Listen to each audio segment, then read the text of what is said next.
Thanks so much for being with us here on Atlanta News First Plus. I'm Joy Lim-Nacker. Just want to share with you some of the top stories that we are following and want to begin with an investigation that's underway in DeKalb County, a death investigation. Witnesses saying that a person was shot and killed at an apartment complex in Stone Mountain.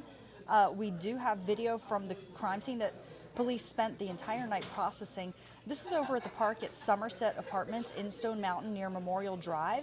And when our Atlanta News First crew was on scene, they saw homicide detectives and the medical examiner working the case. Witness telling us that she was in the parking lot when she saw what she described as a fatal shooting. Did not want to go on camera due to safety concerns, but we're still waiting for DeKalb County Police to give us more details about the situation. We're going to keep following the latest.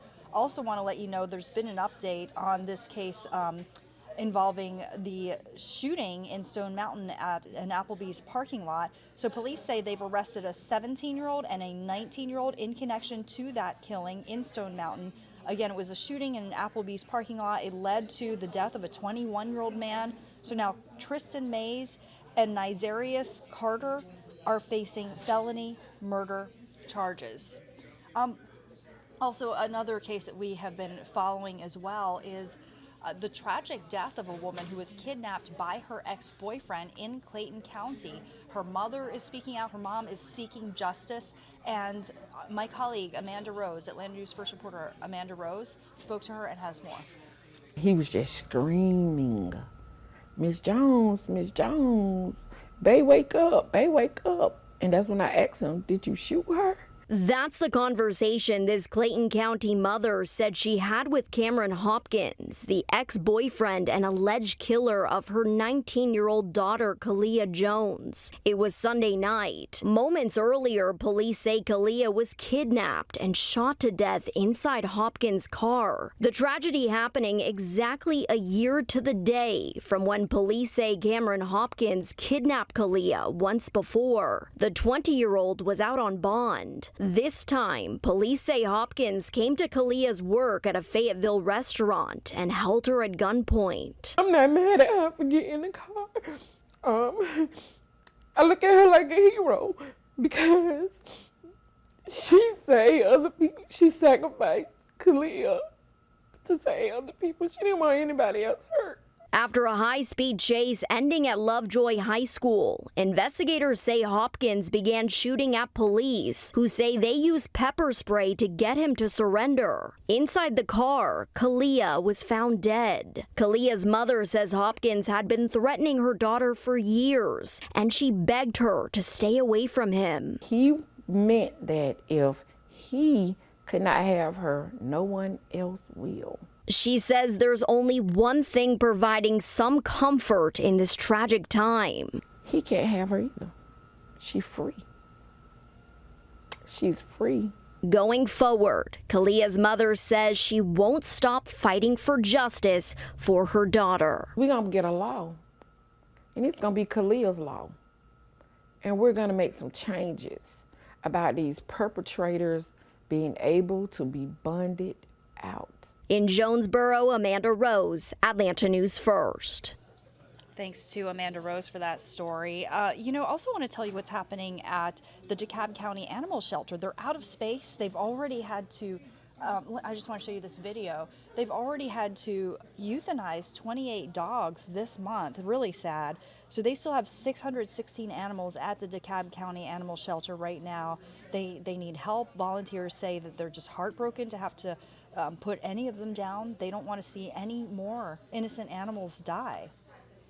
Everyone here believes that animals deserve a chance to live, and we believe in giving them every opportunity to be adopted and to find a loving home. They're in cages, they're on shelves. I mean, it's really sad when you walk through the shelter. So this week, the DeKalb Animal Services Advisory Board recommended county commissioners pass a resolution to expand the shelter and address unregulated breeding.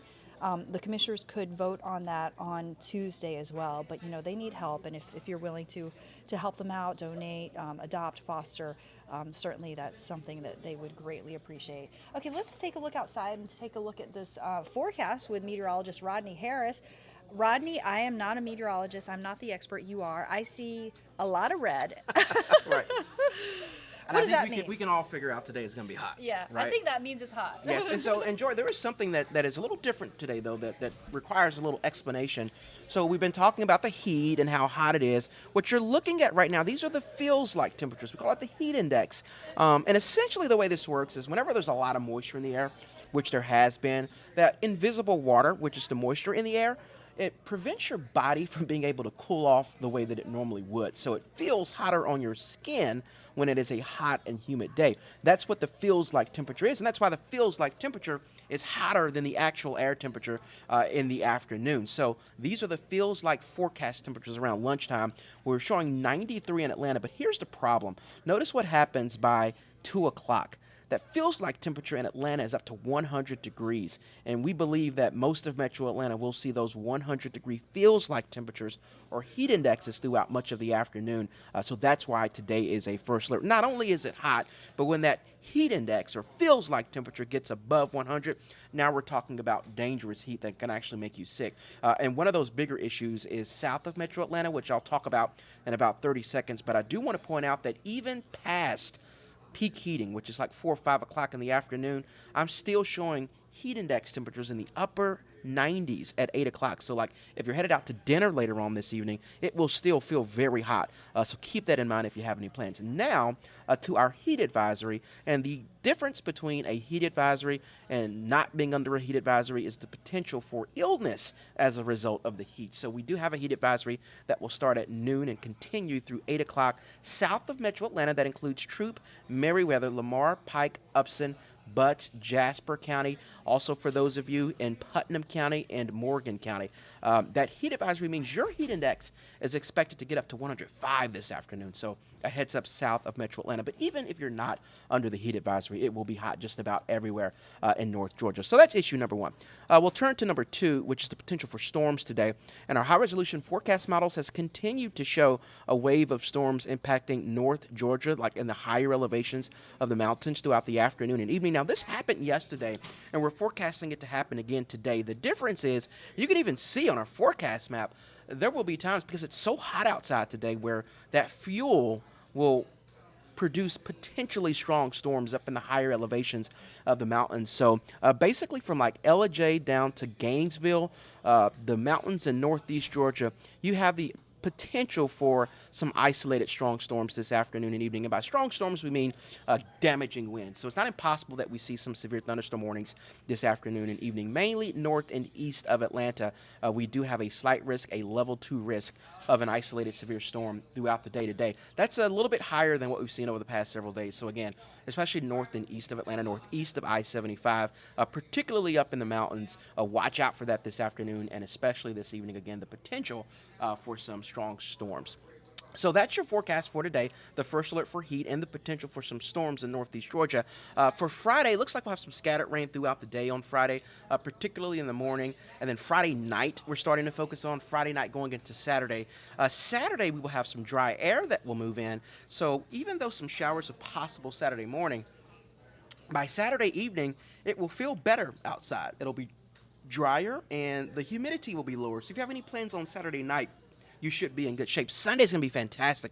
The high is 90 on Sunday, but that's average. That's normal for this time of year, and it will be lower humidity, and that'll be the case as we go into the beginning of next week as well. So we'll keep you up to date on this first alert. We're tracking those temperatures in real time, hour by hour, especially those feels like temperatures, that heat index. Not quite to 100 yet, but we are forecasting that later on this afternoon.